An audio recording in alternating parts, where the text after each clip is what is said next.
Le piège de la dette française est-il en train de se refermer? Avec une dette qui dépasse les 3 300 milliards d'euros, François Bayrou tire la sonnette d'alarme. Le Premier ministre parle d'un piège dangereux et refuse d'augmenter les impôts ou de s'endetter davantage. Reste à savoir si cette méthode pourra résister à la fragmentation politique et à la défiance croissante, en France comme à l'international.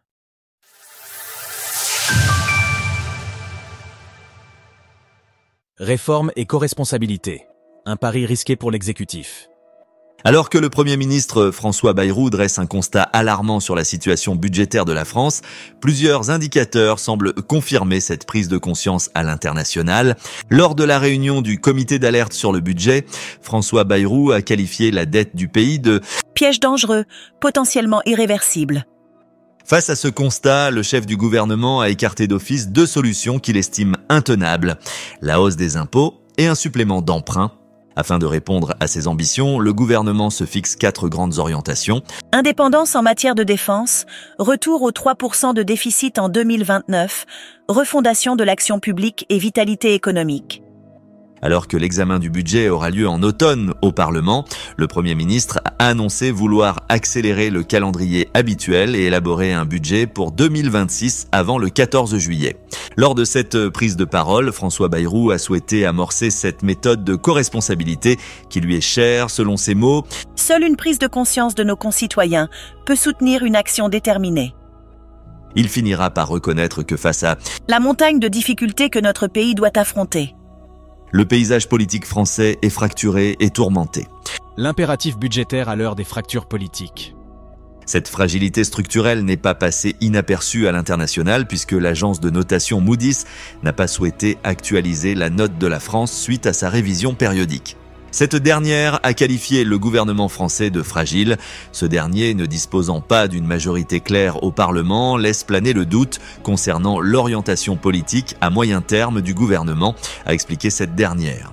En décembre dernier, l'agence de notation avait rétrogradé la France en anticipant des finances publiques du pays vont être substantiellement affaiblies dans les années à venir en raison de la fragmentation politique qui risque d'entraver la consolidation fiscale du pays.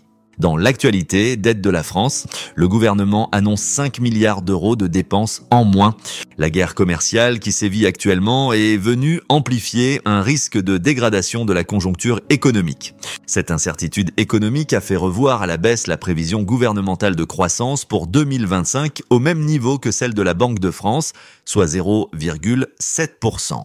C'est malgré tout un effort budgétaire de 40 milliards d'euros qui a été annoncé pour réduire le déficit public de 5,4% du PIB en 2025 à 4,6% en 2026.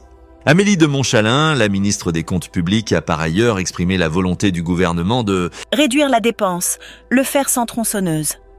Ce budget proposé est voué à l'impopularité et le Premier ministre l'a bien compris. C'est pour cela qu'il tente de partager le fardeau de ce budget en recourant à un vocabulaire catastrophique, cela dans le but de capter l'attention des Français. Quand la France dépense comme une cigale dans un monde qui vacille. Voici les raisons qui ont poussé l'Heritage Foundation à attribuer un score nul à la France en ce qui concerne la caractéristique des dépenses du gouvernement sur l'indice de liberté économique. En effet, la France dépasse de 0,3 points les dépenses triennales, 58% requis, pour recevoir la qualification « Niveau extraordinairement élevé de dépenses publiques ». Dans l'encart d'information, il est rappelé que les dépenses publiques ont un impact majeur sur la liberté économique et que les dépenses publiques excessives qui entraînent des déficits budgétaires chroniques et l'accumulation de la dette publique sont l'un des plus graves freins au dynamisme économique.